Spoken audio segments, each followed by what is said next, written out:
We should be gimbling today. We're gonna be gardening. We're gonna be on the gimbal. I'm gonna be a distance away. We hopefully have the wireless microphone sorted out now. Oh boy. Earlier on, we were on here. Gracie helped us out. We finally knew we were on the wireless microphone. I'm wandering down the bed showing everyone my brilliant Schizocarium standing ovation layout, and nobody's even hearing me as I'm chatting about it. So, days like these. I think Dermot Kennedy said it best. All right, we're gonna get here to the edge of the garden, which I think we were about here. Were we here? Yeah, maybe even a little further. Let me do the flip and get everybody situated. It'll be a little easier. Brilliant day, gorgeous, gorgeous weather. Just couldn't be prettier. Let's go down just a tad. There we are. Look in the bed. Got a hat out just in case. Got the wireless mic hopefully working now. We're gonna have a little bit of a dance over here that we'll pull off between we're gonna do a Schizocarium spirobolus trade out. That's what's about to happen. Spirobolus Schizocarium trade out. We've got some Salvia nemorosa in here that we got to take care of, interplant. Walk the bed just one more time before we get to work. I mean, did I walk the bed like an hour ago live on here? Yes. Also, gonna get these Hemeracalis in the ground today too. They've been patiently waiting in these nursery pots through this bed.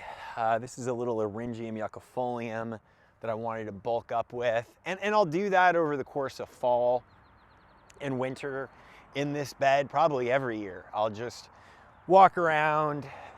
Anything that strikes me, I just put in. It's one of the advantages too of having just an incredible access to plants is we're able to see all of this happen, but we're also able to get the plants to make it happen. There's big jet plane. Big jet plane. Thank you, Lala. We're out here flying blind, Lala. You never know what's happening. Let me walk down the bed one more time. Switch the angles occasionally. The gimbal. It's a very expensive tripod. Now, interestingly, if we eventually get this technology better, there is supposedly on the better gimbals a way to have the gimbals track people. Now, I think that takes two people still. I think it takes one person to say, track that person while that person's in front of the camera. So maybe we could pull it off, but some technologies to be interplayed with. All right, so this is the area. We're gonna do a flip here. We're gonna put a Schizocarium further in. We're gonna put a Spirobolus to the foreground. Just do a little furniture rearranging.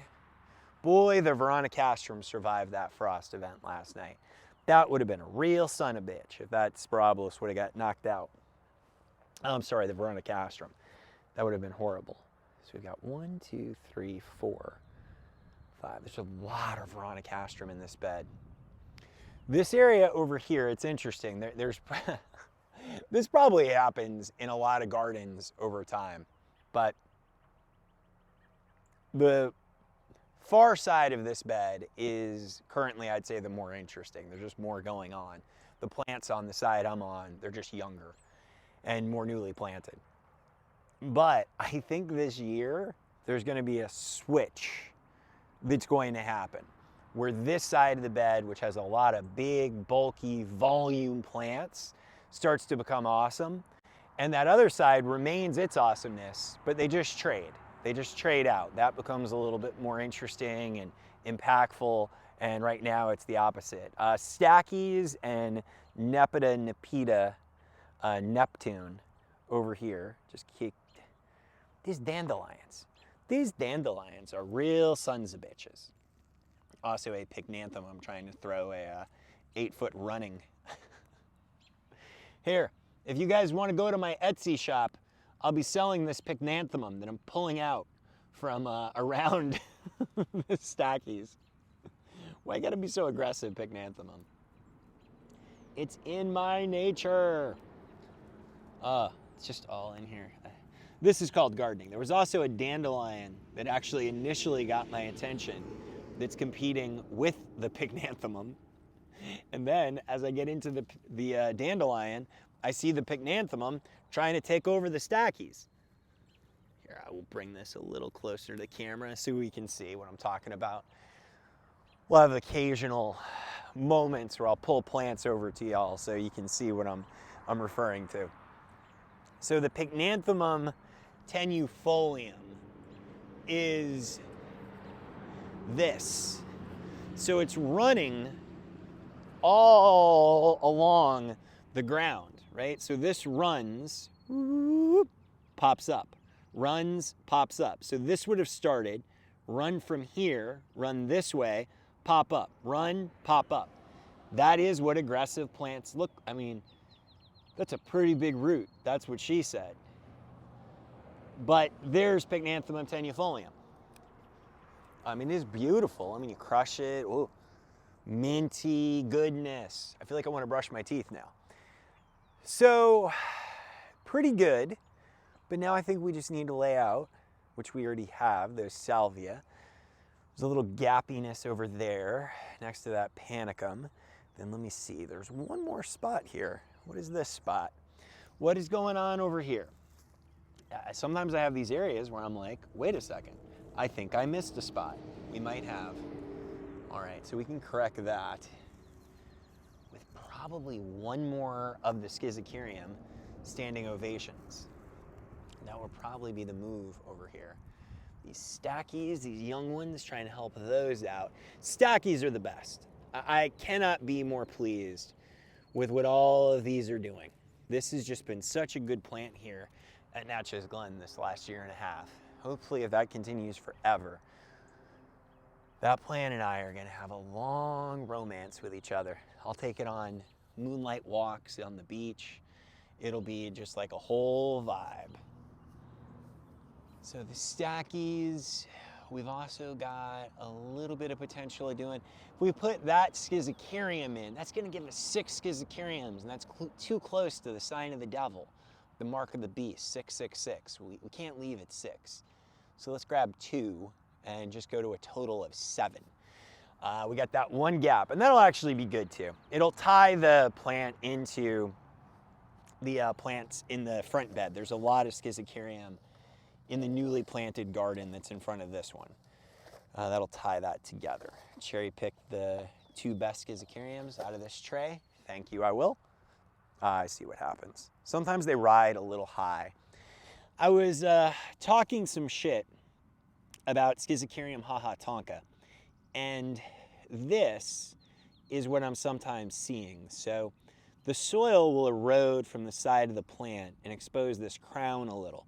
And then the crown gets fucked over because the water rushes through it. They don't like that water.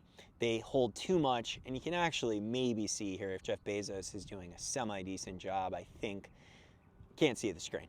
That this is actually eroded away, as opposed to this one, which has held its soil and doing much better. So that's just something to think about if you're planting these and they're near a lot of moving water. Throughout any course of the year. There are some plants that are more than happy to be in like floodplains, and then after they get through that flood season, they're fine. But this would probably not be one of them. So there's the one. We've got 4 of those now in the front of this bed. So that's become a very prominent plant suddenly, just with a little addition. We're definitely gonna need to move this one further down the bed. We might have to go pretty far here. This is just design, pickiness on my part. But, that's what makes Natchez Glen Natchez Glen. Very grassy. It's very grassy over here. There's a lot of grass. There's a lot. So I don't think we need it there. Over here, little less grassy. Boy, could you two grow right next to each other. I mean, this would be an aggressive decision on my part, but we still might make it. A lot of grass, a lot of veronicastrum. I do see a spot. It would be a schizochyrium next to a spirobolus, next to a nepeta, which I don't think is the worst choice. Yeah, this is where these Baptisia are at, that I was sort of like, are these coming back? But there is already a schizochyrium standing ovation over here. You know, we may want to flip these two. I think we flip these two. That schizochyrium moves. This little guy's coming up. You're doing a good job. Always more weeds. That's why you're also always, you need to start buying plants so you can plant them. So that way when you go outside, you can just tell yourself, what job are you doing? Are you going out and weeding? No, I'm going out and planting. But I'm also weeding some. Don't tell anybody. Then they'll say that I'm like working and stuff. And then it'll get weird and we'll start thinking that it's work. And you know, then your whole psychology changes. Who needs that shit? Let's find one spot for this schizochyrium. Probably more towards the front of the bed, if we're being good garden designers. Just to balance this, there's a good spot here actually over in between some oreganum and some rutibita. That's perfect, right here. Beauty, yeah. That is actually perfect because this area is not very grassy either. It's sort of right on the end, closer to the last 10 feet of the bed, but not all the way near you. 80 feet is a lot. It's a lot of feet, 80 feet. I don't know if you guys are aware of that, but 80 feet, it's like 12 inches 80 times. And we could probably do that in meters, what it's like 3.3. So we're around like 20 something, 26 meters, somewhere in that ballpark. 24, I guess.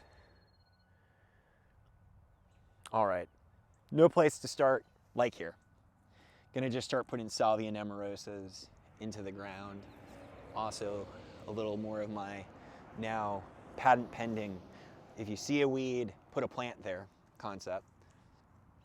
If you see a weed, call 911 and ask for them for plants. 911, I would like some Salvia nemorosas. This is 911. Now, ironically, my mom worked a 911 call center. And my mom, although good under pressure, actually, you know, I'd seen her under some pretty pressure-filled situations. I wouldn't say she was a calming influence. So her as a 911 operator on the other side might have been interesting. Salvia in the hole, little break up the soil. And that'll have now, in this area, we'll have both Rose Marvel, which is almost in flower and a little earlier to bloom, but we'll also have Salvia Wisue, also nemorosa. But I guess these are probably all some form of hybrid. I mean, maybe they're straight nemorosa, but doubtful. So we'll have those in here, which will be nice 2 varieties. And they do something different, you know, a little shorter, a little smaller, a little earlier, a little taller, a little later. Beautiful combos. That's why doing any of just one plant is just boring. What are we farming? Are we doing Salvia nemorosa farm? I mean, although that sounds tempting, I don't know if it's a necessity. Little tiny oxalis. You gotta be quiet when you weed them. They'll run. They're very jumpy, oxalis weeds, clover. They'll get a little bit rambunctious. I'm just looking literally for plugs. This is the kind of planting where we're now, oh, that little Ferula communis. Ah, Ferula communis at Natchez Glen. I see you leaning for the sun, that's cool. The daffodil is trying to squeeze you out a little. I cannot believe there's a Ferula communis right there. I do like how it's picking up all this sun right now. It is deep in the Ferula communis. So Ferula communis is a giant fennel. If you've ever seen fennel, well, you haven't seen the best one yet because you haven't seen Ferula communis. It's a giant fennel species. Fergus Garrett at Great Dixter is the person who inspired me to get it. We did a few from seed, and I am really bad at focusing on seed growth because I have all the other things here to do, and just mentally it's never really been my wheelhouse. So starting things from seeds, I'm always like meh in general. But Ferula communis is something I have to start from seed because nobody sells the plant really. So I started just a few, bought like 10, 15 seeds, and I think tried to germinate all of them. I think we got like 5 good ones. Neglected them for a while outside, didn't pot them up. Ended up with about 3 good ones to go in here. So here's 1 of 3. Hopefully, the other 2 are in here too somewhere, but they're probably deep in daffodil forest at the moment. As the daffodils start to recede, the ferula will really be at its peak when the soil's in the 60s. Most of the fennel family is very fond of warm temperatures, really. They don't like it too cold, more in that Mediterranean vibe through the winter, and they do like soil that's a little something. Little fertilization, little drainage, you know, very typical. But it has come back, and that's exciting. That is a potential 6-foot tall giant fennel in another year. So it grows 1 year, puts out a lot of growth. Then the second year, it would produce a flower, which would give it its extra height. So that is technically a biennial.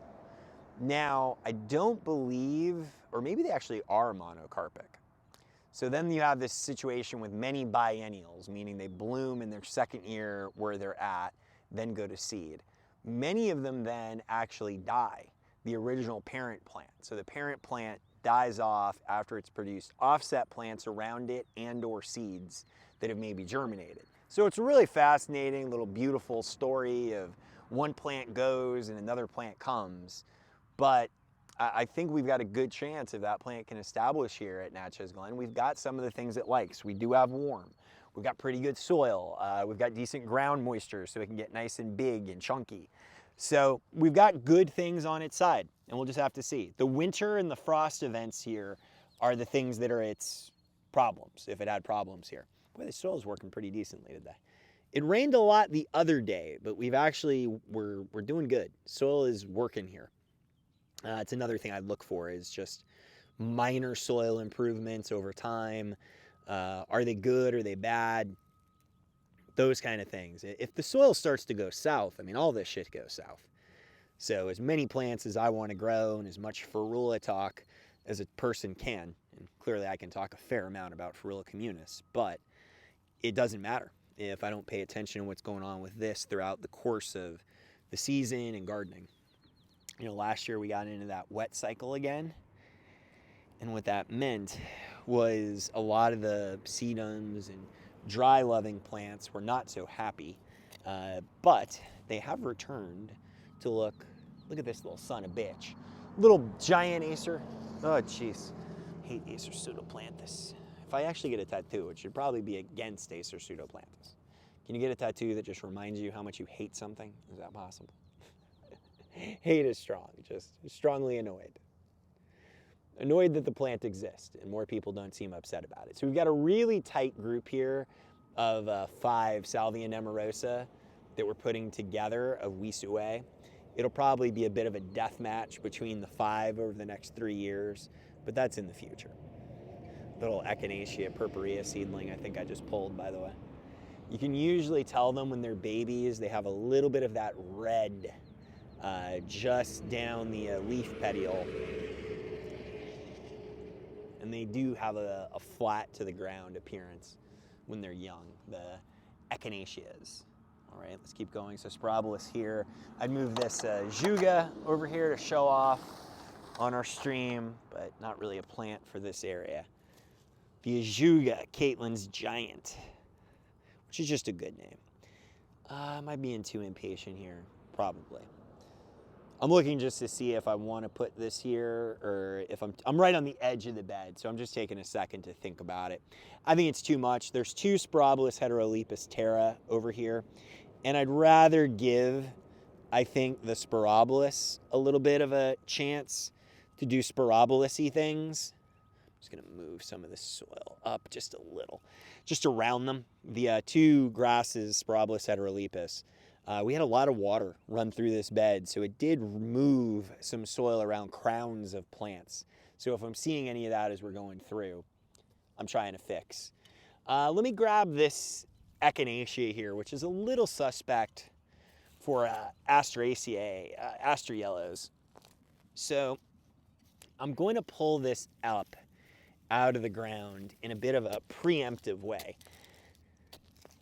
Now I'm going behind this with actually something that wouldn't be impacted by it anyways. I can't remember. I don't think this stuff was root active, or maybe it was because it is viral. Anyhow, we're pulling out a plant that probably has aster yellows, which is a virus that runs through that family, spread by a bug, whatevs.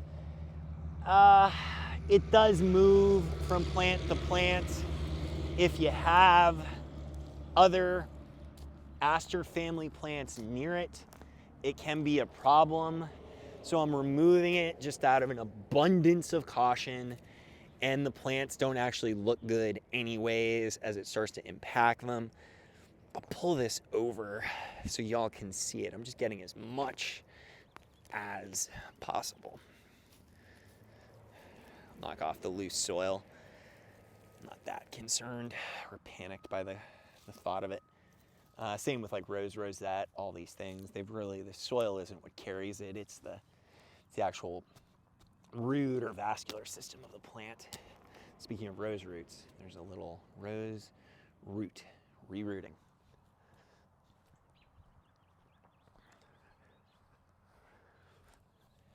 So here is aster yellows, really discolored. You can see a little bit of it on the underside. Probably that view of it gives it away. So this whole plant is an echinacea, and it would produce some flowers, but it's got the signs, so there's no sense in messing around with that. It's really interesting also that we've got one person on here. You know, I would like to just say that for the record. It's very interesting how the streaming works, and like when you get people and when you don't. Earlier we got up to like 9 or 10 people. Now we got one person. You know, it just, who knows with these streams. The world is a complicated place, mostly full of liars and mongrels. But you know, whatever, moving on. So as we look down this bed, that's really the only thing that I could see that was like a disease or a virus or something like that. I've said this a lot over the years. Flip incoming. So I've talked about this a fair amount, but I don't really feel like there is anything out there to think about plants in a way where it is like the worst things first. And quite often, you know, something like this echinacea, these are the things that people were talking about. And I don't know why everybody starts these conversations about plants and gardening about problems. We start these conversations about plants and gardening about death and disease and viruses and all these shit things that who wants to talk about that? But yet it is, at least in my experience, what I found a lot of people coming to me for specifically, because I give off, you know, I know shit vibes, and I do know shit, but I also know that worrying about something like this, aster yellows, I mean, wow. I mean, just get a shovel, throw this away, burn it, get a goat, burn it. You need four virgins, an Andropogon virginicus, and an aster yellow plant. And then you sacrifice it. And then Beelzebub shows up. I don't know if this is even worth talking about. I think this is a thing. It happens. You get viruses, you get bacteria, you get diseases. We've got a garden right behind us of thousands of plants. Literally, this one garden has thousands of plants. The full gardens here have tens of thousands of plants nearly. And if we count all the weeds, we probably got millions. Not probably, we do. So this only producing one plant that has a problem, well, that's incredible odds. That's like 0.00001%. And I don't know if we should be talking about the 0.01% of gardening. And oftentimes, that's what these type subjects are. It's the minority of the conversation or experience, or it's the majority of the conversation, but a minority of the experience, which is really fascinating to me personally. But it's definitely where gardening is sort of landed, is in that kind of realm. Right, I think that's actually a pretty good angle for this. So I'm just gonna leave it there, and then that way I can come crisscross applesauce if need be. And I can see the screeny poo. Screeny poo. So right where that was, the Echinacea, I'm gonna put in that Schizocerium, standing ovation. That's the replacement. So it's a grass, there's no issue of any kind of weirdness with Asteraceae, Aster yellows, and Schizoceriums. Not only are they in different genus, but they're monocot, endicots, and all that talk. So it's a real safe decision to make on a replacement plant. And it's surrounded by a couple of Sporobolus too, but it's Terra. So the contrast to that, the green grass versus the more blue tones of standing ovation, could be pretty sweet too. And also gives a cool little moment where you can talk and show about grasses, which I often do think is cool. I actually like to, and always have, to plant that way. You put a couple of plants near each other that have some similarities or contrasts or stories that relate them. And it just makes a fun like storytelling moment. You can be like, oh, look at that. That's Schizocerium scorparum. It's a grass. But then that is another grass called Sporobolus, but it's a smaller growing one and green, and that's one that's blue. Just gives you some things to share with people. Very difficult to sometimes talk plants with folks that don't know plant, just based upon all of the lack of familiarity with some of it. So I think when you can give people those experiences of saying, hey, this is a plant. See, there's a neighboring Echinacea that looks a little on the yellow tinty side too. Not as bad, but a little bit. So again, that might be a spread of that. And then we've got one more over there. So if it is, it's not a big deal. Again, it's usually localized in my experience here with it and in other places, and it's so minor, who gives a shit. So, and at the worst case scenario, you got to pull out a bunch of Echinaceas and put some kind of other awesome plant in there. Wow, what a boo-hoo situation that would be. There's some bicyclists going by. There's the bicyclist. They're probably like, why is this guy talking to himself? Why is his phone on some kind of strange technology? I do like the way the phone looks on the gimbal though. It looks very futuristic. We're living in the future. I'm gonna put this salvia right next to this allium. I've high hopes for salvia numerosa wisue. Roy Diblick, a lot of people that I respect use it. And that is the only time you see me usually purchase a plant, is if I've got several recommendations from people who use it at scale.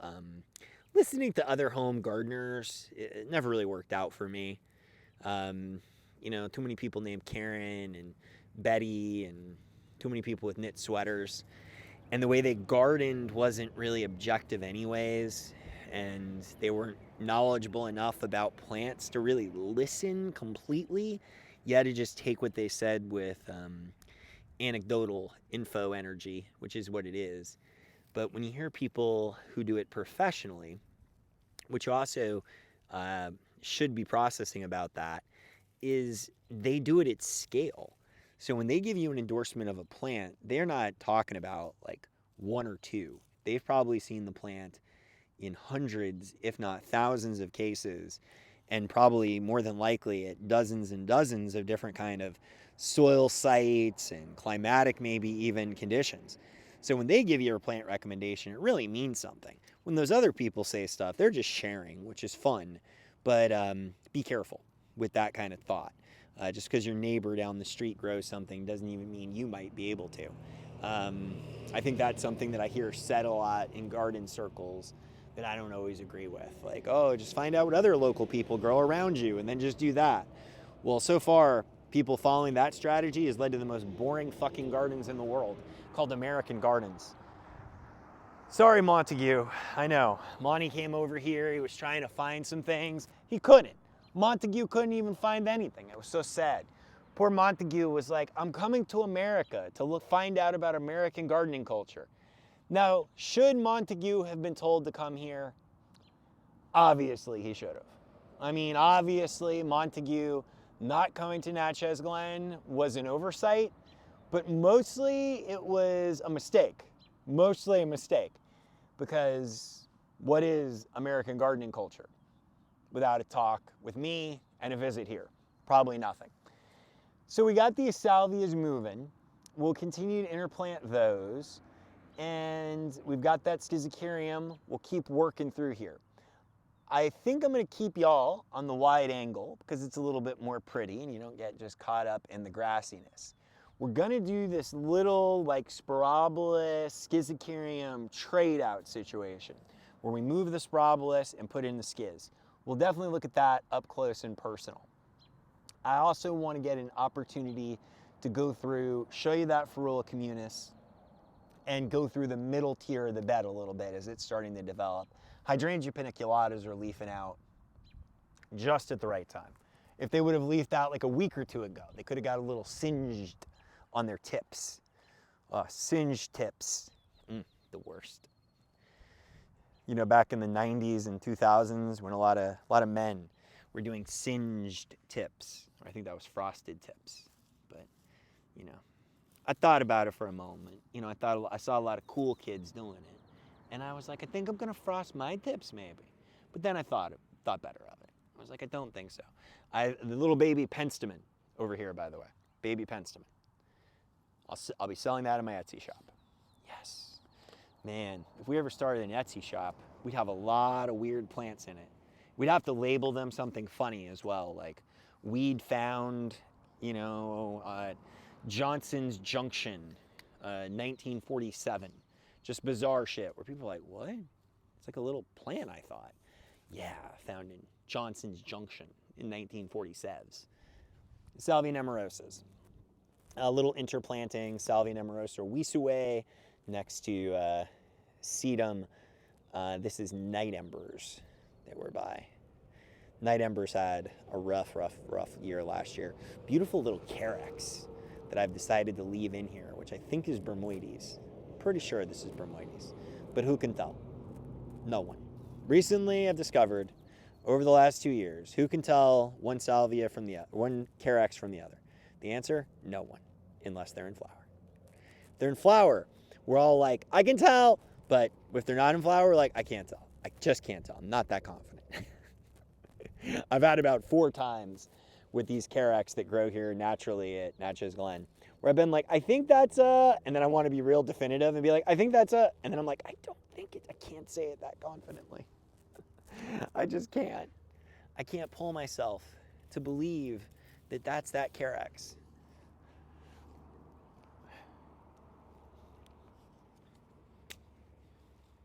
Good job, Soil. Proud of you today. Really thought maybe that we're going to have a rough week with the plantings outside, but it is shaping up not to be at all. Temps are on the warm up too, and the birds and the temperatures and all the vibes of spring are here. And regardless of where you're at in the world, you know, spring is always coming, both metaphorically and literally. As we start the show coming up, the title of the show is actually going to be inspired by a song that I had found a long time ago and a business that I used to run that I really loved the concept of. And you know, it's the name and title is like Always Spring. So I always love this idea that somewhere in the world, and it really is true, it's always spring somewhere. And it's like that bad joke that people who go to bars use, you know, it's always 5 o'clock somewhere, and then they go to a bar and drink or something, which is cool. But it's like that, but with gardening. Somewhere it's always spring.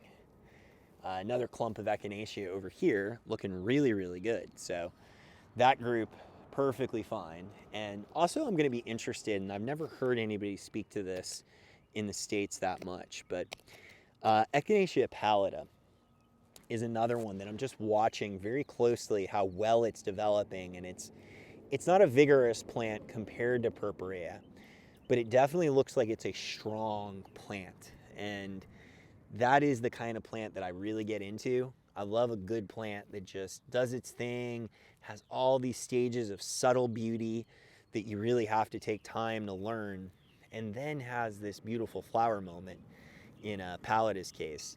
Those are doing really well. So even as the Purpureas come and go, which they will, it's just the nature of Purpurea, the Paleta could be a real, like, long-standing, awesome plant here at Natchez Glen. So I've always got my eye out for that too. I'm looking for the plants that are not just going to be good for, you know, a year or two or three, but plants that I know that I can lean into for potentially decades. Big aster over here. Ass joke with asters. But there's a very young Symphyotrichum here.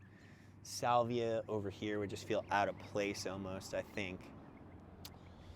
Panicum there. There's just a gap on the back side of this sedum that I think is just too big of an exploit not to fill with something. But the salvia being behind it would just not be a look.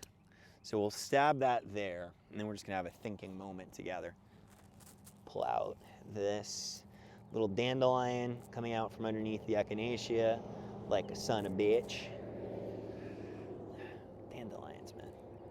It's almost like these dandelions have seeds that have figured out ways to float through the air, and then as they float through the air, gently glide underneath things and settle in the slightly shadier spots of other plants, germinate underneath them, then try to push those out of the way with your big ass taproot and get them out of there. It's almost like that's what they do.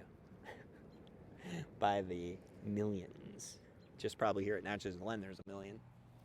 No shit. Probably, that's not even, I don't even think that's hyperbole. There probably are a million dandelions growing here. How many dandelions per acre?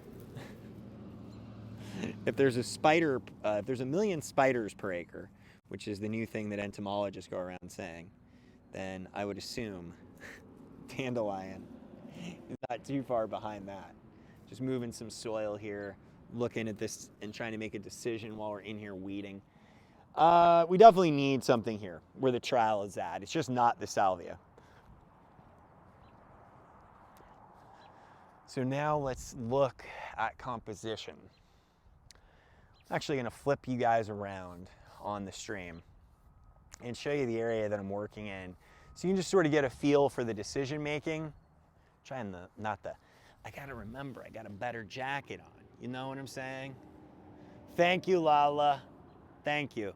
You know, small crowds, Lala. Small crowds. You really put yourself out here, kids. It's a vulnerable place to be. It's like, who are you gonna go perform in front of? You know, an audience of one. Now, thankfully, this audience is super hot, so that helps. Flip.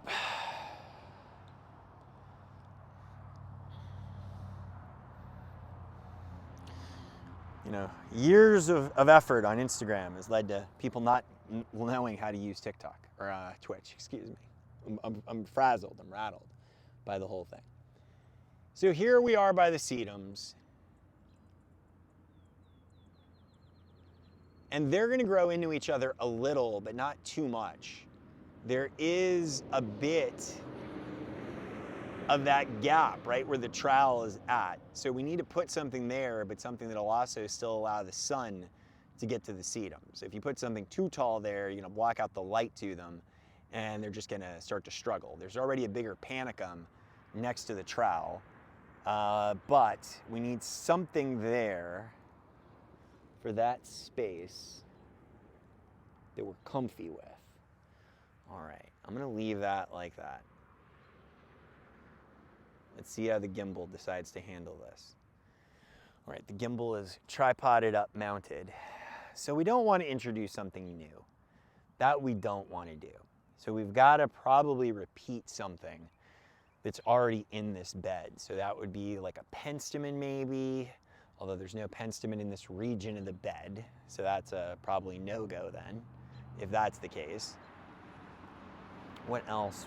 The salvia is not just the right choice for over there, although I might be thinking of that rigidly. So let me just think that for a sec.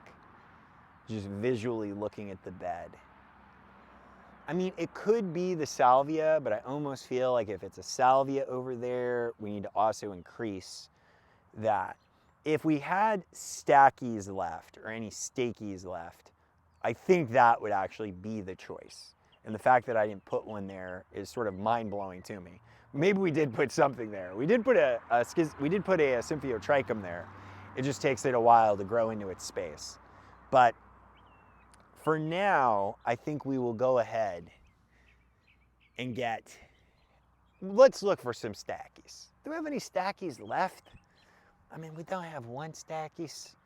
Didn't I keep one stackies?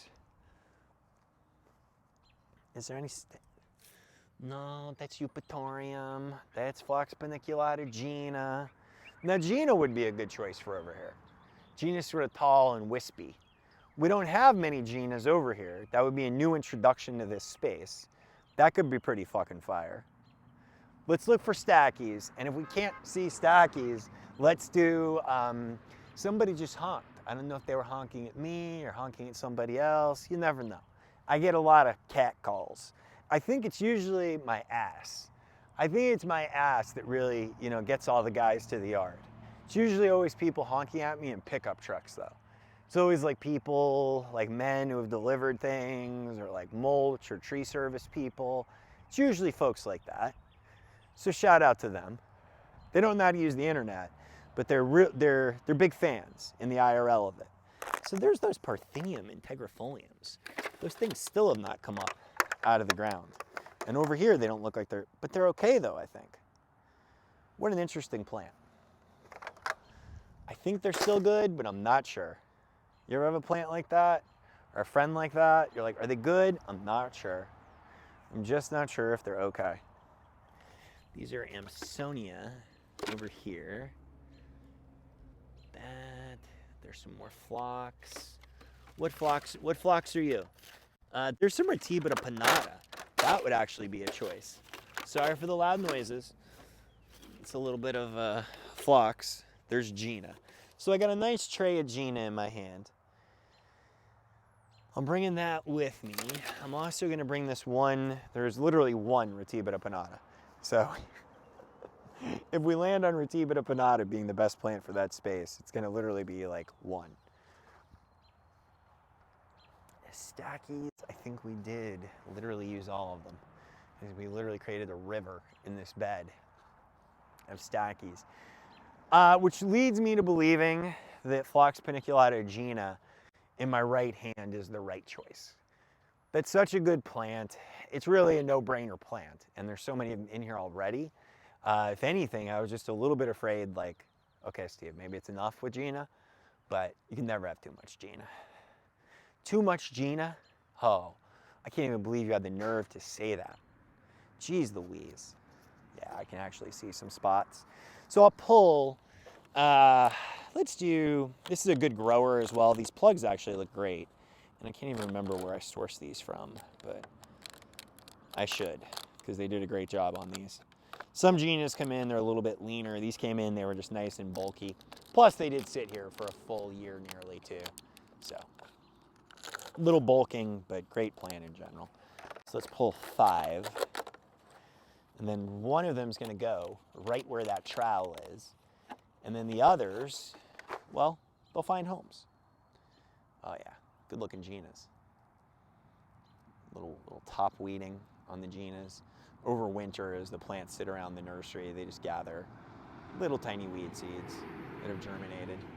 So easier to weed them while they're in your hand as a plug than on the ground, hands and knees style.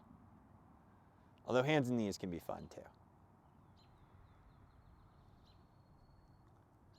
I actually don't mind all of the bending and flexing and groundwork that you get to do in gardening.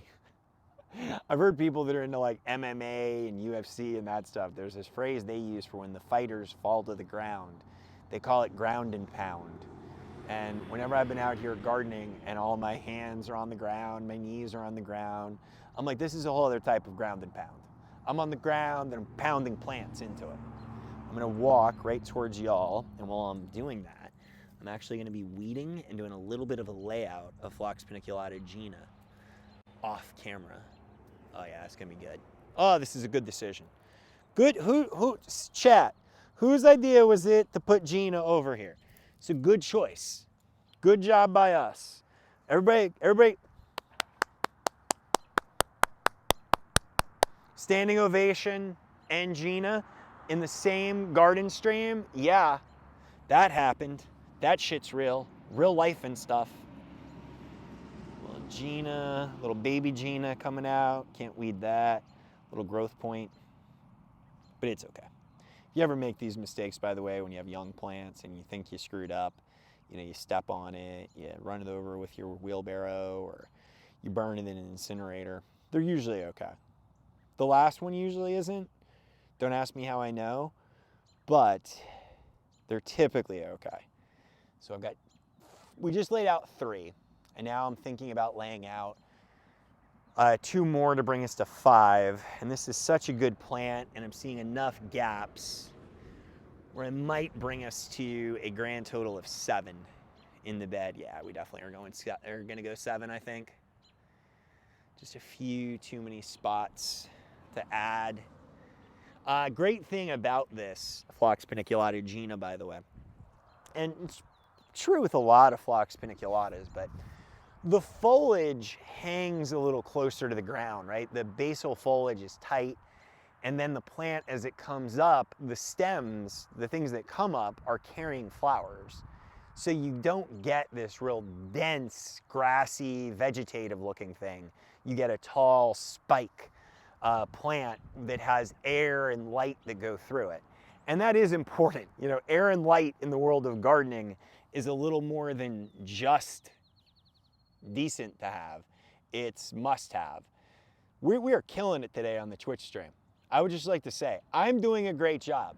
Now the audience sucks. The audience not doing a good job. Me doing a good job. Just, hey, sometimes you gotta call it out. Bob Lassiter taught me that. Now maybe that kind of style doesn't work anymore, but I'm gonna believe that Bob Lassiter was correct. And sometimes you have to say it. The asshole audience doesn't know what they're talking about. Yep, just did it. All right, so let's get these Ginas in here. And yeah, I mean, theoretically, I even like there being even one more Gina right over here and maybe even a third over here, and just being aggressive as shit about it. And the salvia was gonna go here, not gonna go here now. So Gina, boom, Gina, we're good. We're gonna go to 7. And the 7 is gonna be right at the front of the bed. It'll tie into the other front, marry it a little bit more, and it'll also chew up space quickly with something brilliantly beautiful. Gina was just a revelation last year. I mean, I had about a 3-month mental health break. And during that period, I got out my camera, bought some lenses. Some of these lenses we're gonna use on the show. Some of them, all of them.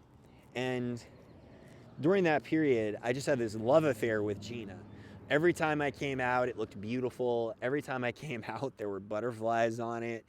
If you like to photograph flowers, butterflies, nature, pictures of people liking nature, pictures of people dressed up like, kangaroos in costumes, licking plants in nature, whatever you're into, Phlox paniculata Gina is a good thing to have. It really adds a certain thing to any of those pursuits of life. And in gardening, it really added a lot. Just out here taking pictures and just being blown away by the activity of the plant itself being beautiful, the nature, the birds, all the things. A little too much wood chip pile up here, so I'm actually gonna take that out. that is something that I have started doing that I didn't used to do. New things at Natchez Glen. This is a Roy Diblick shout out. So Roy was talking about how when you put too much mulch in a bed, that the wood chips they compress into each other and almost make like particle board. And he is right. I've seen that happen here with too many wood chips, not enough leaf litter in beds. So over the years, I wouldn't always thin. Well, and most of the time that was because I wouldn't thin the beds because we only needed them to sustain trees, big things. We didn't need them to do anything with the perennials. But now I've had to switch that thinking, and I do need to worry about that. So let's pull back here after we planted that beautiful little Phlox paniculata Gina. Let's get back on track here with the wide shot. Now, put everybody down here one more time so you can see some of what we're looking at.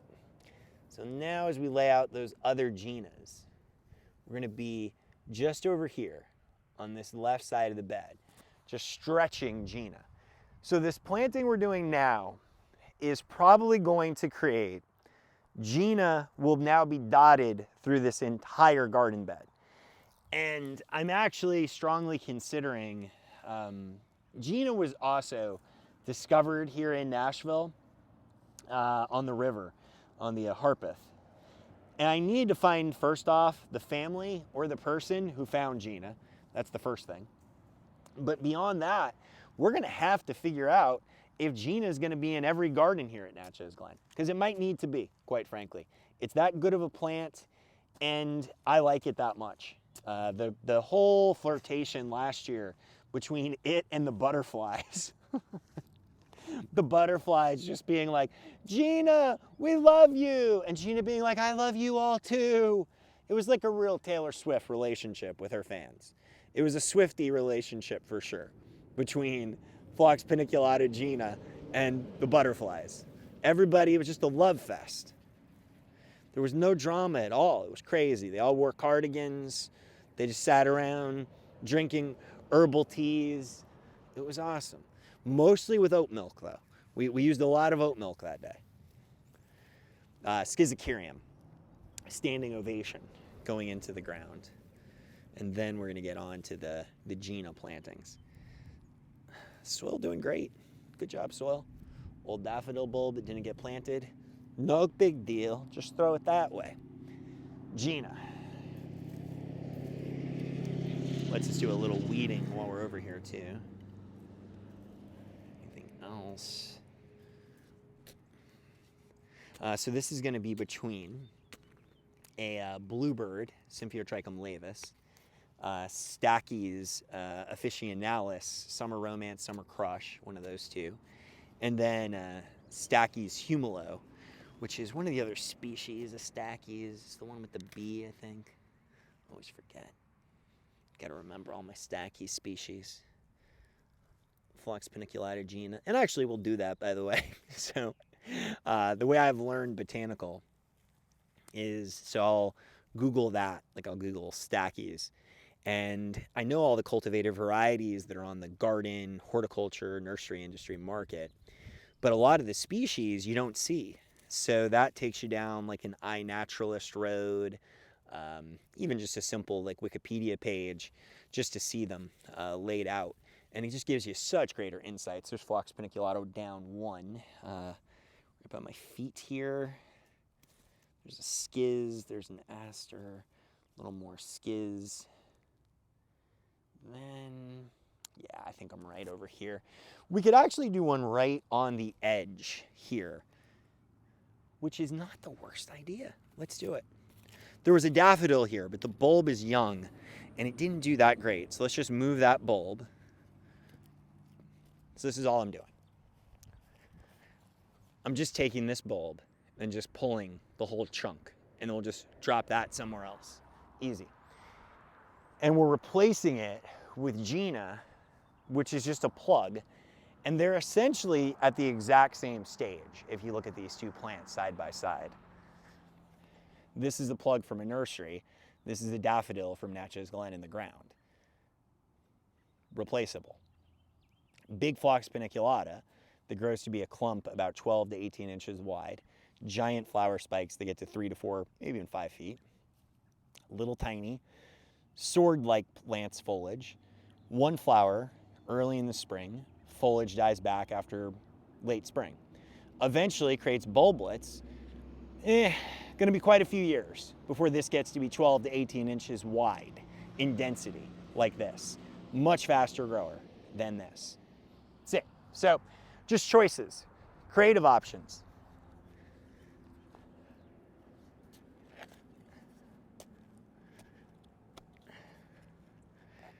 Oh, this would be nice. I like the idea of Gina right on the edge. Gina just sitting here saying hello to everybody. Just putting her flowers out there, tempting those butterflies again. Being all T-swizzle.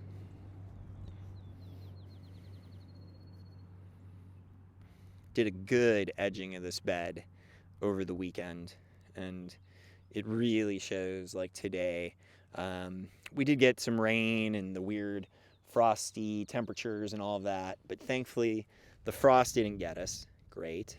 And we also are heading into a pretty good little weather period right now. Temperatures are on the warm up, which is actually nice because the soil has been wet. We just had too much rain for it not to be. So the plants will start to absorb that because they're coming up. The sun will start to evaporate that because it's coming out. And they'll meet in the middle over the next 3 weeks or so. And we'll see what the weather gods give us in between. I think we're pretty good. So we're out of what looks to be a super wet cycle and now into what I would call maybe a more traditional thought of spring pattern. And all of these will love that. Oh, there's a little Echinacea Paleta. I like that planting over here too. I did try to dot quite a few Echinacea Paleta through here that were young. So seeing them come up is really good. The only nemesis they'll have at this point is not going to be us. It's not going to be the garden. We know they're great here. We know they do well, and they are doing well. The only mother who could mess with them now, yeah, you know what's coming next. The four-legged menace. The one menace to make all the other menaces seem less menacing. The movie that fooled us all. The propaganda. The liar. The cheater. The thief. The thief in the night.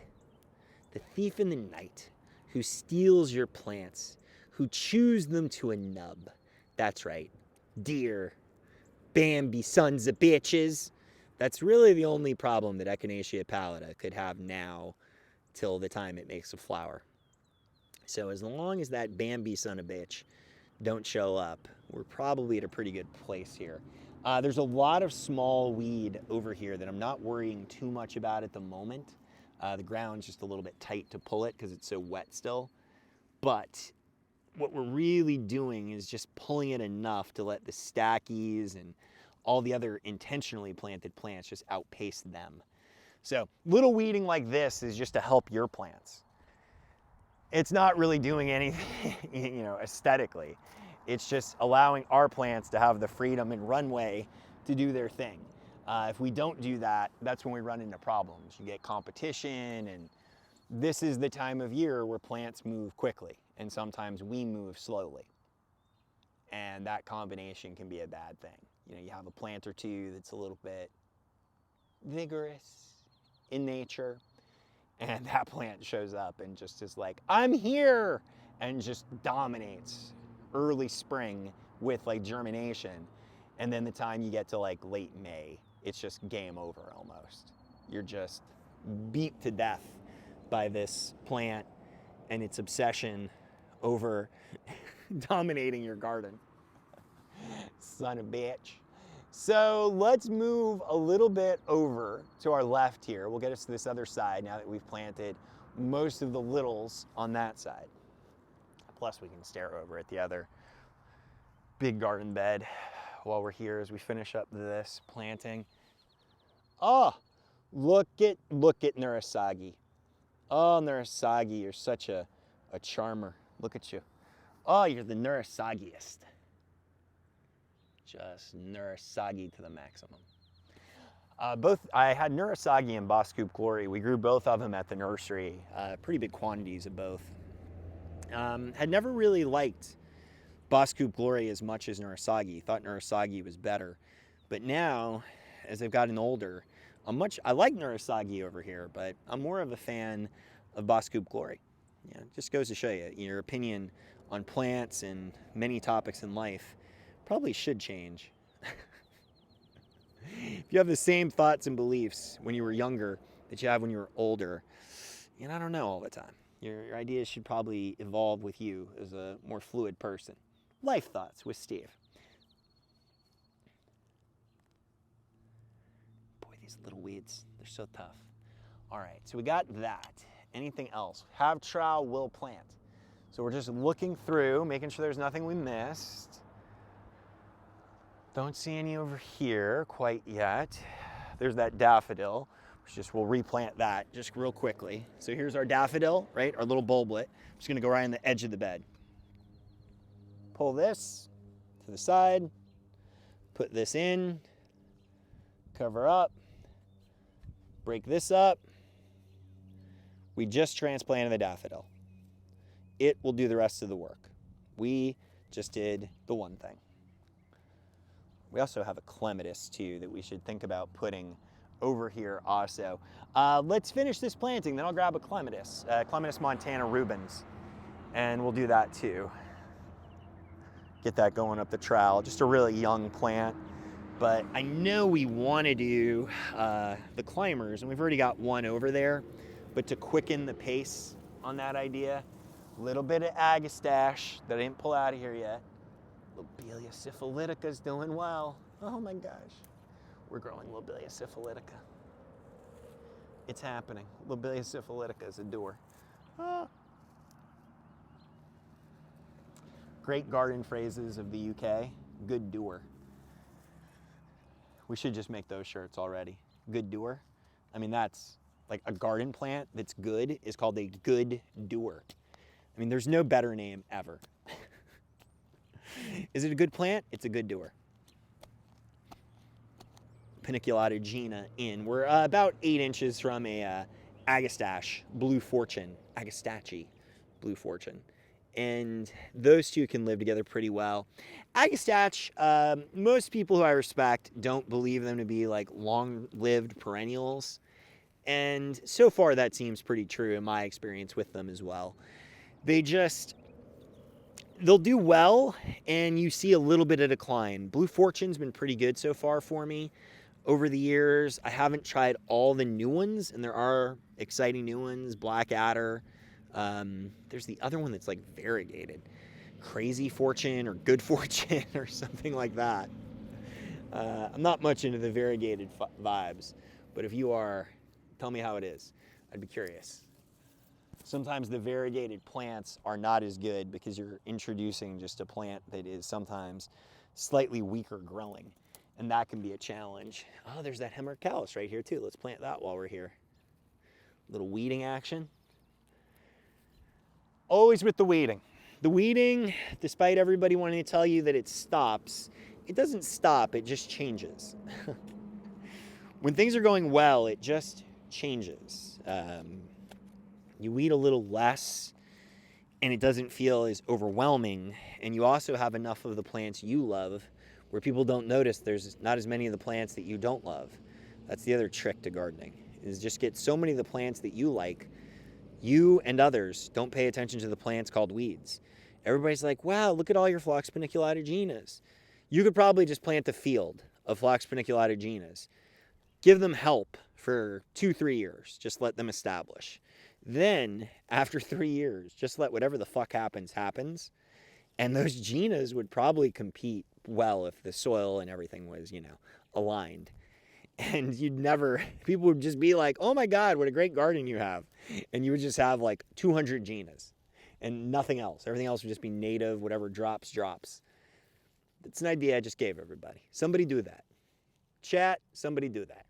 That is definitely a thing one of you should do. Now we're really deep in it here because I found myself in between a block of returning tulips in Echinacea, and there is a Hemericalis autumn minaret that my past self has told me this is a good idea. And I'm just believing right now. My past self usually makes pretty good decisions. Not always, you know. How about you? Chat, how's your past self do? You know, if your past self, you know, you can have problems with your past self, but, you know, also give your past self some credit too. It was a younger you. Now, this past self me was about 3 months ago. So it was a pretty decent version of me. Yeah, I think I could trust that version. Autumn Minaret looks beautiful in the late season. And there's also something great about seeing a daylily that establishes, and then all the other daylilies are done blooming like a month and a half ago. And then all of a sudden, out of nowhere, here comes Autumn Minaret. And Autumn Minaret's like, wait, it's not over yet. Just another great reminder of plants and what they can do throughout the course of a year if you really just expand your imagination and which varieties you use. You can do another Salvia nemorosa, it looks like, over here. Is that right? Is that the intention? Oh yeah, I get it. I get it, because that's a daff. So I was questioning myself because I go, wait a second, there's a plant here. But then I go, oh wait, yeah, that's a daffodil. It won't be here in like 4 weeks. So we need to just put something right in between. So there's a daffodil, then there's a Sporobolus heterolepis terra. But the problem would be there's just too much distance there for both those plants to make up. So we just need to, for the Sporobolus to make up, so we'll just put the salvia in here to let the Sporobolus have something to sandwich the daffodil between. So it'll be like a Sporobolus, daffodil, Salvia nemorosa sandwich, with the salvia and the Sporobolus being the bread tops, unless you're gluten-free. There we go, salvia in. Then we've also got a couple of more of the autumn minarets that I put in containers that we just have had over here. So we'll just put those around. This is a rose Vanessa Bell, which is really pretty. Very creamy yellow. Real nice, do like it. Good grower, pretty healthy as well by rose standards in the southern United States. But I wanted to put these near it to give just a little bit of tall vertical height and to pick up on that late flush that Vanessa Bell does, that yellow gold. Because autumn minaret is like an orangey yellow, fall tones, I would say. The name, you know, it's not really an autumn minaret. It's more of like a summer minaret here in Tennessee. More of a August bloom than a true fall, but close enough. Vanessa Bell will be somewhere in that ballpark, maybe. Or the two will never see each other flower in the same timeline, and that'd be okay too. That's the thing with these pairings of like trying to match up colors on flowers. It's really, it's a fun task, but it can be very challenging. So don't get yourself completely fixated on, you know, oh, I want to see Vanessa Bell bloom with autumn minaret, and if it doesn't, it's a bummer. There may be a year it happens, but it just may not be that year. It may wait a year or two. The age of the plants impacts it. The weather impacts it. Your climate impacts it, clearly. Your soil. All those factors. So don't get too discouraged if you have some kind of magical vision of something in the garden, and then when you go to make it happen, it just doesn't. You know, they bloom 2, 3, 4 weeks apart from each other. That's perfectly normal. It happens. And if you want it to, well, there's ways to think of it. But you got to expand your horizons on that just a tad. All right, so I think we're doing pretty good on that side. Let's take a step out. Make sure the iPhone hasn't exploded or died, or, you know, Vladimir Putin's taken over the rest of sovereign nations of Western Europe. There we go. We're doing pretty good still. Beautiful, beautiful weather. A lot of soil. Trying to just wipe it on my pants. Don't worry. We can't wipe it on the Netherlands jacket. It's a new arrival. It's too valuable. We can't already be messing up new Netherlands gear. This portion of this bed, we're almost at a point where I'm willing to say we're good. I think once we put these schizocariums, the salvias and these Phlox paniculata Ginas, we're probably in pretty good shape. Here's the stackies. They look just brilliant and beautiful, as good as they could possibly look. And then we start looking into just where we're working. There's where we put some of the schizochyriums. Those are the bluebird, the big green in the middle of your screen. A little bit of paeonia behind that. And then as we drift through the bed, there's a slightly, that green strappy plant in the middle is a Hemeracalis autumn minaret planted last year. So we're just increasing the amount of autumn minarets and stretching them down the whole length of this bed. And that plant in particular, the flowers on autumn minaret are held at about 5 feet once it gets a little bit established. And they're really high in the air, like these really long, tall scapes that hold these brilliant trumpets at the end of it. That look late in the year through a bed like this could just be all kinds of magical. And I really like that concept of having those trumpets dancing in the air through the whole bed for that time that autumn minaret does its thing. And sometimes that is the trade-off of that idea that I was just talking about, where we say, well, what happens if, you know, we buy 2 plants and our goal is we want them to bloom together, but they don't, right? Weather, genetics, bad luck, bad information, whatever it is. Well, of course, the way to get more flowers guaranteed at the same time is what? What's to buy the same variety, to buy the same cultivated variety, where you know all the autumn minarets in this garden will be blooming around the exact same time of each other every single year consistently. Having a plant that does that is really important. So if you love a plant and you want to say to yourself, man, I want more flowers in the bed. Well, the way to do that isn't sometimes to think of pairings. The way to do that is sometimes to think of things you love and then interplant them with other things you love and make it a garden. Gina is going to look really good down this bed. Very, very, very excited to see Gina in here. Let's finish up this planting of a few more of Gina, and then we can start moving further through the bed. Really, really also like those stackies you're in front of. I wish I would have bought every one of those in the world. I really should have. I was like, I thought I had bought a lot, and now I'm like, I should have bought more. You can never have too many good stackies of any type anywhere in a garden. All right, so looking for our next, we've got this one schiz right here. Hori knife, appropriately available, so we'll just plant with that. This is gonna get big, so I'm actually gonna put it right in between a couple of Iris Ibericas and let it do its thing. There is a Schizochyrium haha tonka over here. This particular one didn't like the wet summer, winter that it's experienced the last like 7-8 months, but I think it's gonna bounce back. I see it pushing out new growth. They're very resilient plants once they get established. Just little hiccups, you know, they're known to happen. Early days and stuff.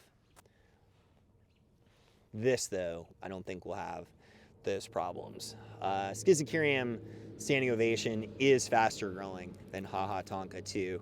And in this case, that'll actually just help it get established. But just haha tonka needs more patience. And the same thing is true in this bed actually with the Spirobolus, because we've got Spirobolus heterolepis, just the straight species, but we've also got Spirobolus heterolepis terra, which is a slower, smaller growing variety of Spirobolus.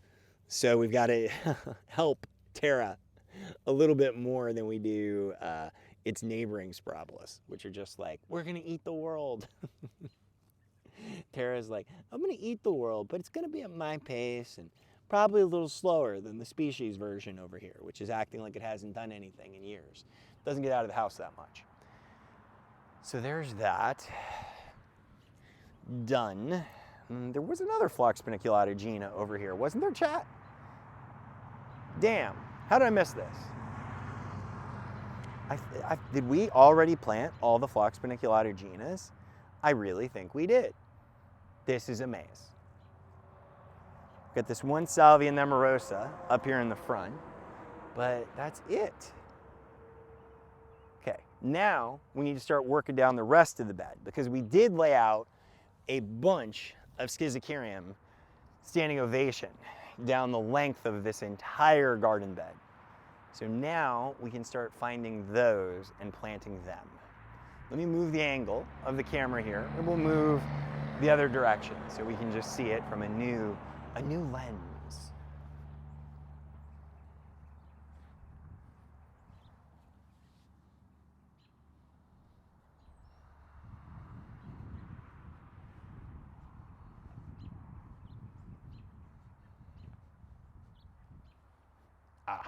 There's one of our Schizochyriums. So let's go right here.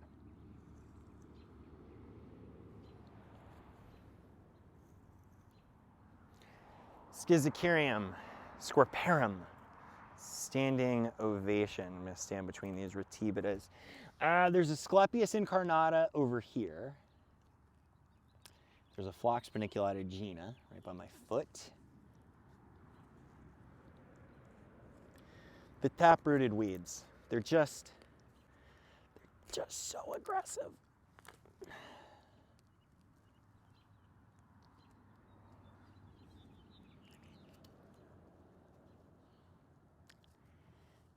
You gotta have respect for them. The weed game must be respected. Not loved, but respected. All right, so over here, we're gonna go right here. There's actually 2 gaps that have developed here. I may want to go grab one more, yeah, you guessed it, Phlox paniculata Gina. We've got some Franz Schubert over here as well, which is the other Phlox paniculata. Little viola in here. Damn, viola, getting all aggressive. Look at these weeds. Get out of there. Jeez Louise, what a mess. Just, come on. Then Schizochyrium into the ground. Hopefully the audio is doing well for everybody. Earlier on when we were streaming, I thought we were using the wireless microphone. Turned out we weren't. Turned out it was just the iPhone microphone. Little adapter did me wrong. Was out there telling me lies. Thought it would work. Because, you know, you wouldn't think a tiny adapter would change too much. We've used that same adapter with other type devices that were similar, but it turns out this one's proprietary. But, you know, hey.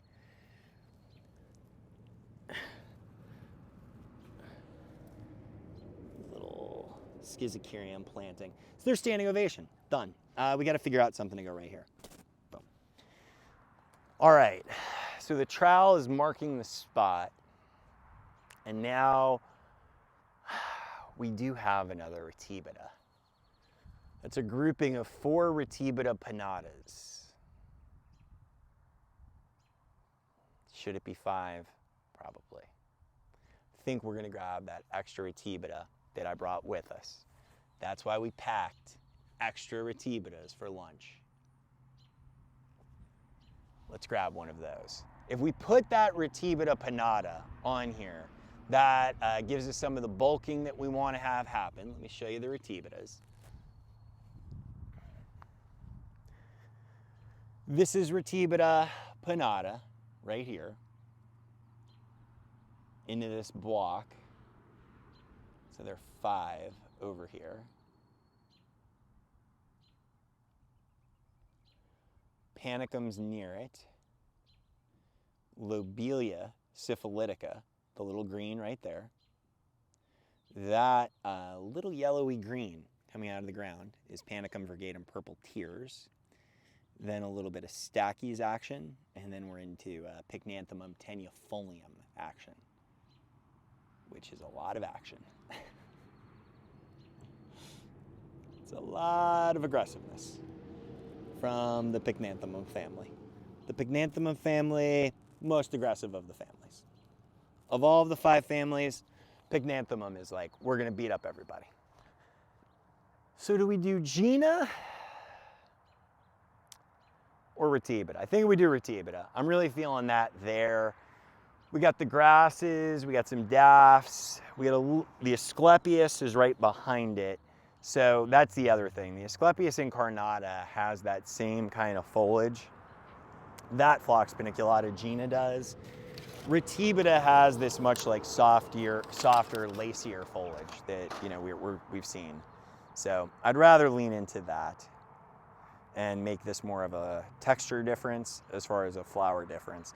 The flower is really irrelevant to me in this setting right now.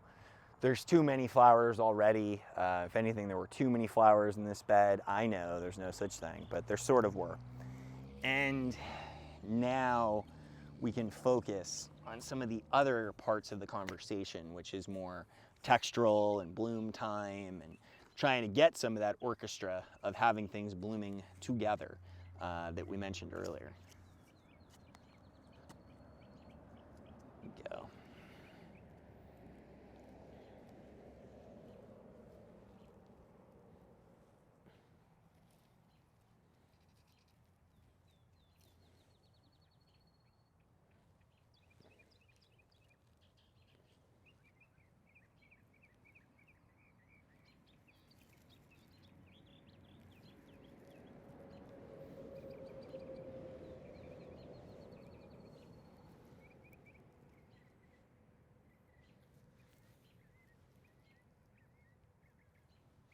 You're doing a good job, Bird. Keep it up.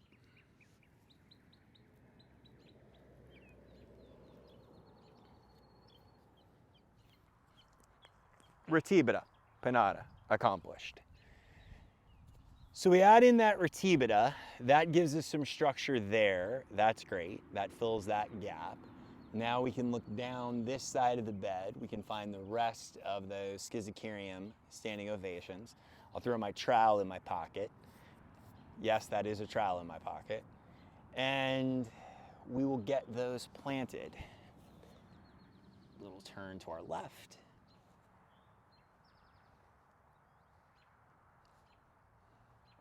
We gotta just look through the bed. Find the plugs. Okay, so this is this little area where we need to do a little bit of a switch out here. So we're gonna switch out a Schizochyrium and a Sporobolus. So the Sporobolus needs to go in the foreground and the Schiz needs to just go. So this Sporobolus we just planted recently, so it's actually got great root development. It's got great root development. Look at that. Beauty. Beauty. That's just what we want to see. So this comes up here with its young root development and all.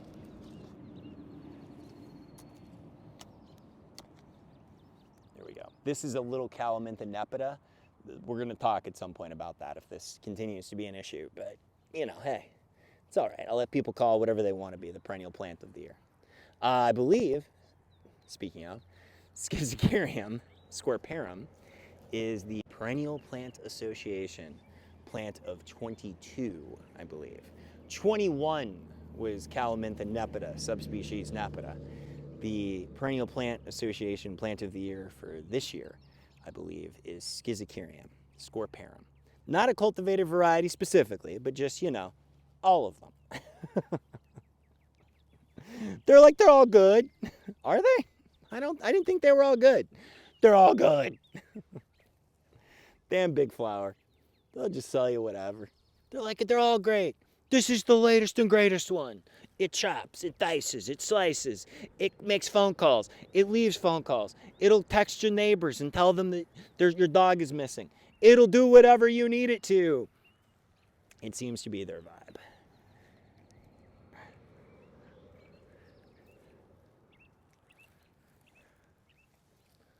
Layout. Wood chip's a little heavy in here too, so I'm just thinning as we go. So we're getting this, which is great, but it can be dense, and just a little mixing of it on the soil surface is not the worst thing that ever happened.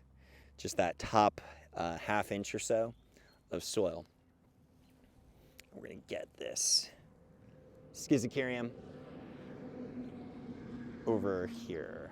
Rose is right there. Daffodils there. Weeds here. These calaminthas are just not doing it. I'm just trying to decide on an angle here of which needs to go first. I don't want to block the rose too much, but we get all southern light. So behind us this way, south. So we get a ton of light from that direction. So we're going to shift it just maybe a tad bit more this way. So we'll just move around again. Little furniture moving action. So Skiz here, Sporobolus here. We don't want to put them on two linear planes with each other. It's just boring. It's just boring. Whoop. You just move them around. You can just do this back and forth all day. Just be like, oh, I think a little more to the left. A little more, just a little more. Okay, no, flip them again. Switch where they were again. Switch. No, put it back just 2 inches to your left, not my left, your left. It's one of those moments with gardens where you could just do this all day. But eventually I just land on, I let the sun break a lot of ties. Tie goes to the sun. Where should that live? Where the sun says it should. Okay, that makes sense. Where the sun says it should.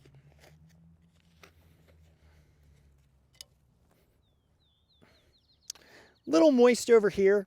I knew that going into this planting today because of the rain, but this area is just a little bit heavier. I mentioned in the other area of the garden that it was doing well. Over here, I would say because of the wood chips, it's actually retaining probably more moisture than it needs for now. Now in the summer, that shit could flip. If we get hot enough, there's years where then these plants are in the sweet spot, and the plants that are in the soil that's a little bit drier, less moisture retaining, they're the ones that suddenly get in trouble. They're like, oh shit, it was so nice back in like March and April, but now that it got to be 106 heat index, stuff just got real.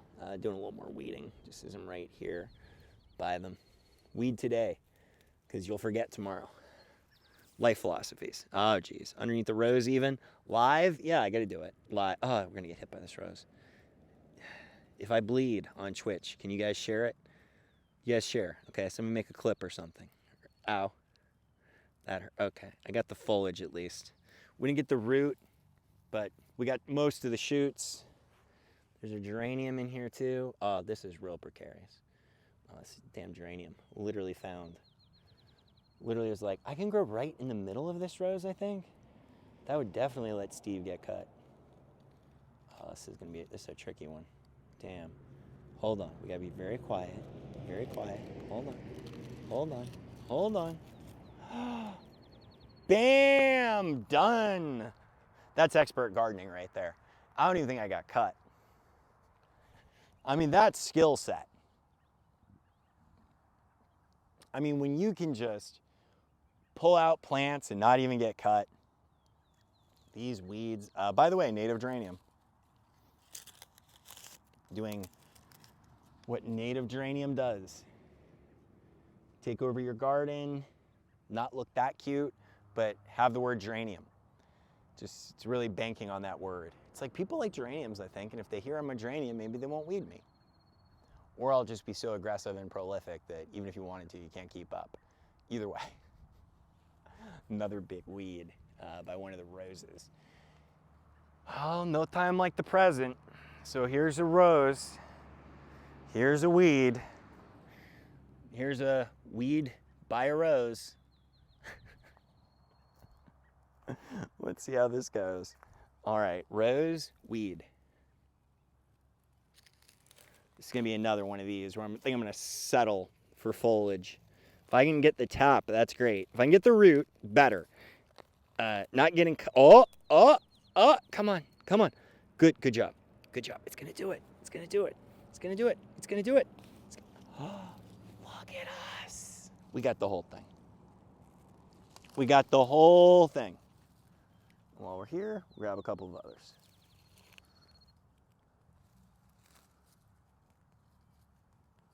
We're so close to all of the plants taking up all the space to make all the weed pressure go away pretty much.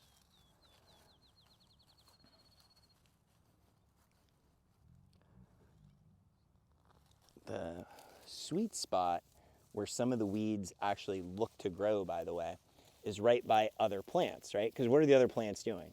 Well, they're holding moisture, they're breaking down a little bit of nutrient. So these type weeds will stick right underneath the root zone of plants we want, right? Our plants. And then all of a sudden, next thing you know, you're like, wait a second, where'd that weed come from? And it's not just like a weed, it's like an 8-foot tall weed that has children and a family and a backstory. And you're like, how did you have time to make all this happen? You're just like a weed growing underneath a rose. Well, it was there for a minute, establishing itself, becoming a big, massive weed that wants to eat the universe. But you do have to get in there and get them. It's for the best of your plant, but also the best. There's a peony seedling. Hold on. Chat, some of the wonders that are Natchez Glen. There's a peony seedling. Hold on, I just saw it. There it is. Wow. So awesome. Here we go.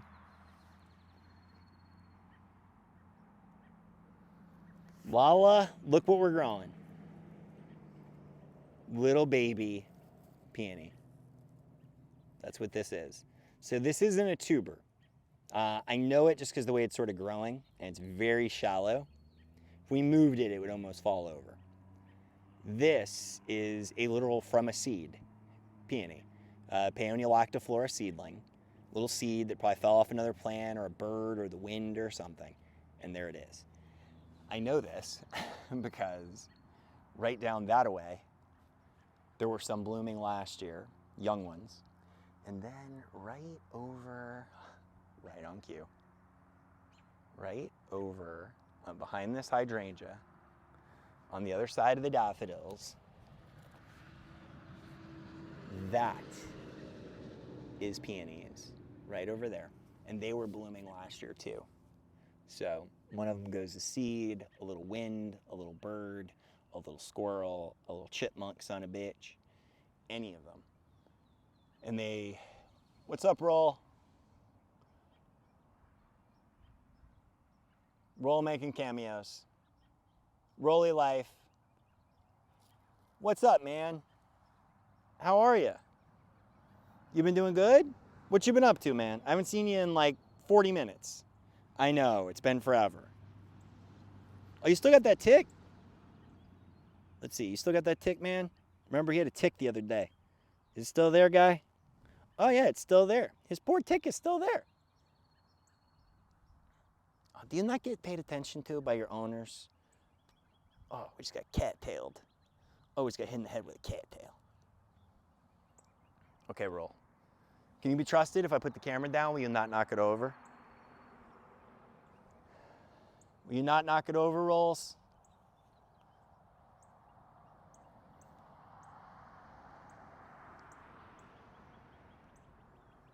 Let's go a little more schizocarium here. Let's grab our trowel, go down this bed, find the other schiz. Roll, you want to go plant some schizocariums together? Let's do it! Wow, Roll, you have like an interesting voice. It's a little bit like a cartoon character. Yeah! Cool, Roll. I appreciate your joining us. Rolly, #1 neighbor garden cat. Take that, Montague. I got a cat named Rolly. And he's so cool. Look at this. Look at him. He wants you to see his nickname. Roll, you were just rolling. You got to roll on camera, okay? Can you roll on camera? Oh, yeah. Oh, yeah. Work it, baby. Oh, okay. He gave up. Okay. We're going to do a whole photo shoot, Roll. You just gave up too soon, man. Any through here? Don't see any over here. We're just hunting schizocariums to plant. That's all we're doing. We're on the hunt for schiz. Ah, I think I see one. So here also are some more peonies. These could also be the parents because they had a couple of buds. These were pretty small, but they could have been. More than likely, one of the ones from down that away. We're gonna plant this one Schizochyrium right here. I'm sure Roll will make an appearance with me here.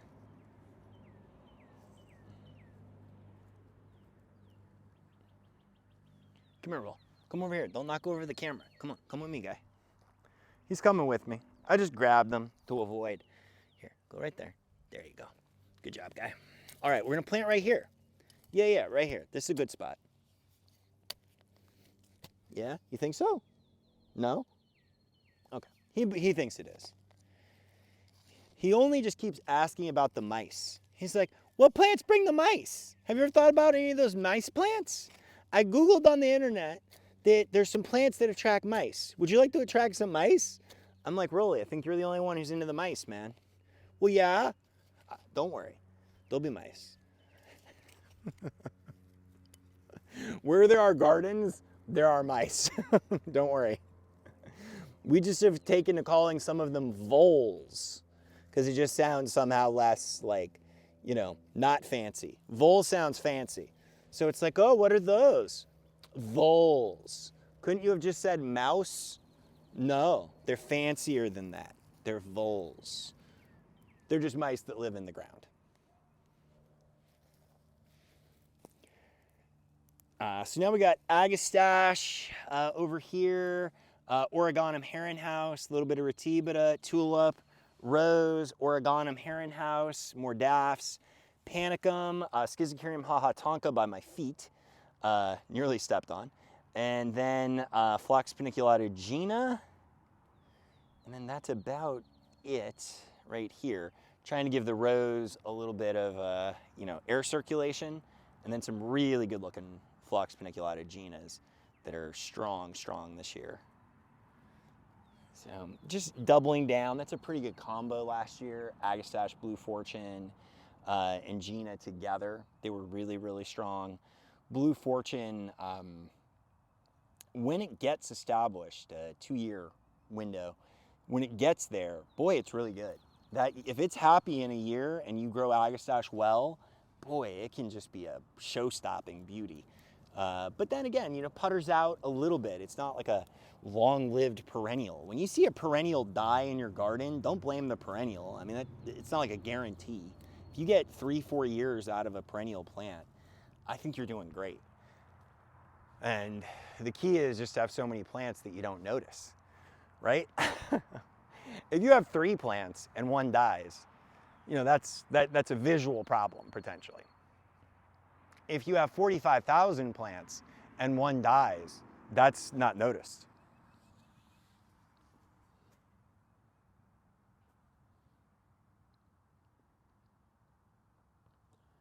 I think I'm just looking for Schizochyriums. We'll go back up in the air again, just take another look.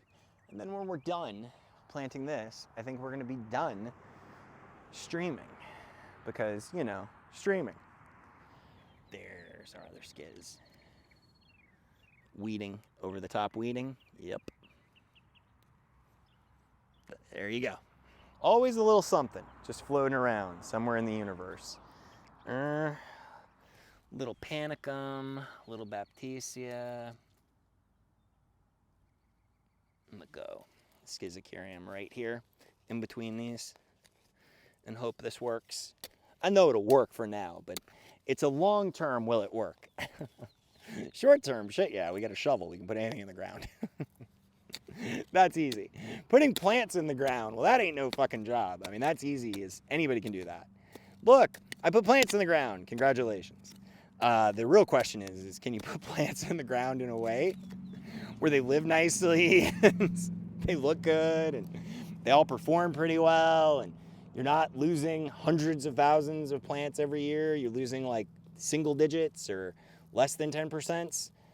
Any of that's okay, but some of this is definitely the creative side of this that shows its value more than just the physical action of it. I mean, the physical action is, I think, overrated.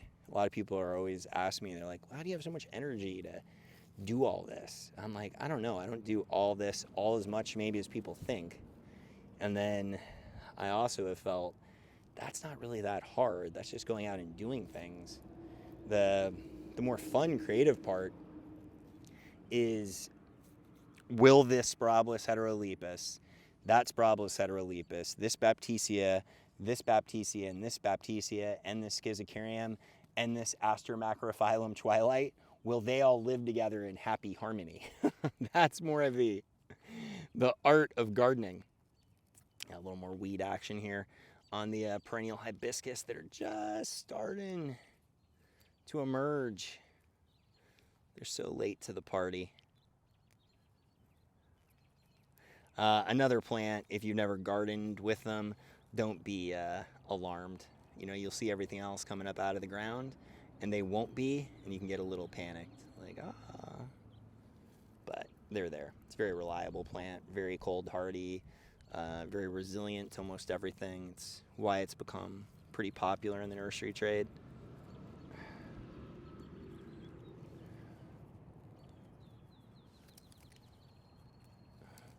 There we go. Boom. Walk down this side.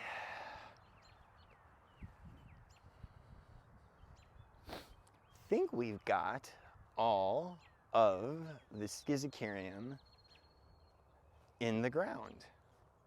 All those standing ovations. So we ended up doing 7 standing ovations, which is great. Schizocarium scorparium, which is fun to say, by the way, too. That's another Harry Potter. Schizocarium scorparium, definitely Harry Potter. Pretty much J.K. Rowling's did just use botanical Latin sounds as the spell inspiration, which, you know, she's come under criticism in the last few years for, you know, some other content talk, but I will say I love the fact that all of the Harry Potter spells do in fact sound like awesome botanical Latin. 1, 2, 3, flip. All right, so we went jacket off because, you know, it's getting warm and stuff. This week, we are going to be gardening a lot out here. I'm going to be gardening, so therefore we're going to be gardening. I also want to make sure that we get a couple of test trials in the rest of this week for the show, because the show should probably start up next week, I would guesstimate, Monday, Tuesday. But we're going to take our time. We're going to do it when it's right, as opposed to just doing it to do. The progression in the gardens right now is really fast and furious. It's a lot of stuff waking up. I've got to be both aware of the weeds, but at the same time not like stressed by the weeds, which can be a balance of gardening life here at Natchez Glen for me. But I also try to stay very focused on the things that are doing very well. This garden that we just went through is one of those gardens that is doing really well. And the goal now is to just turn that volume up, allow the beds that we're not actively working in to just be like held and maintenanced for a while. You know, we need to get them where they're not out of control through like November. And by the time November comes, that's sort of the reset button. The frost events, the diebacks of a lot of herbaceous perennials and annuals begins. So it opens up yet another window to not feel the pressure of the season. One of the toughest things to learn about gardening, and it's been something for me that, you know, I think I still struggle with, and I'm sure there's probably other gardeners that struggle as well. The pace of the season and what happens in the season is really a challenge sometimes. And you can feel like you are falling behind, and you can feel like you're failing because of that. And I think I've seen a lot of people in the last 3 years in particular. You know, I started doing this in 2007. And at that point, I only really had one other person, my friend Doug, who I was able to communicate about gardening this way, in this like big, intense Natchez Glen kind of way. And, you know, what he and I sort of, I think what helped our relationship, he's both a brilliant and really kind person, but what really I think helped us is we had an opportunity to have somebody to talk to about this, where we were able to say, hey, yeah, man, the weather's just crazy. What are you gonna do? Like, you just, at some point, you just put your hands up and you say, wow, the weeds are too fast, and the weather's too hot, and going out and risking heat exhaustion or heat stroke doesn't always seem like the best decision here in Tennessee in August and sometimes September. So we're trying to set ourselves up in this next 6 weeks for the next 5 months, really.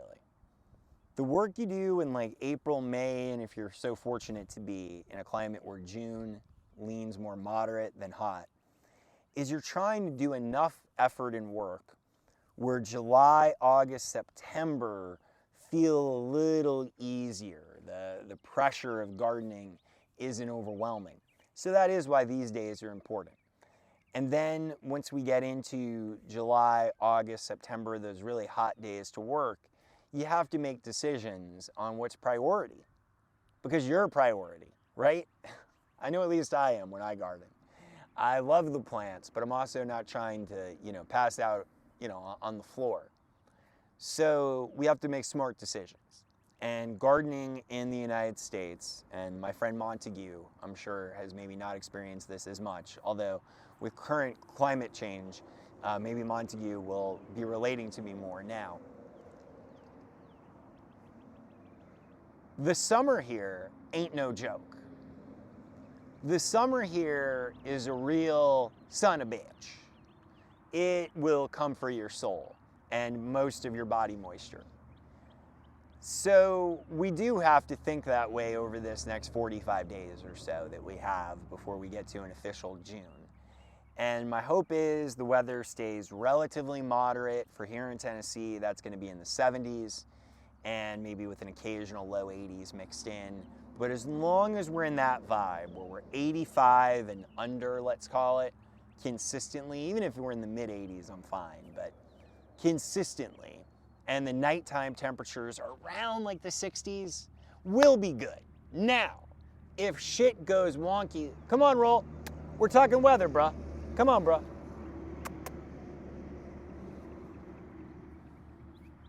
So, as we work for these next 45 days, we're trying to avoid those temperatures that are gonna hit into the 90s and hundreds.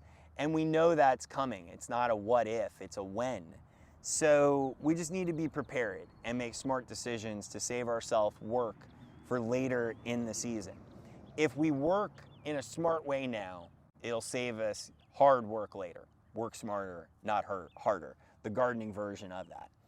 But for now, I think we're at a good place with this bed. I may make one more pass through today and set us up for some plantings maybe for tomorrow or even later on this afternoon off stream. But I think this bed is at a really good place, and we really just need to have a little bit of time. I saw you reaching. Don't worry, I'll pet you. I'll come to you. He's a small guy, small cat. Not that big, not that big. Don't tell him he's not that big of a cat. He doesn't know.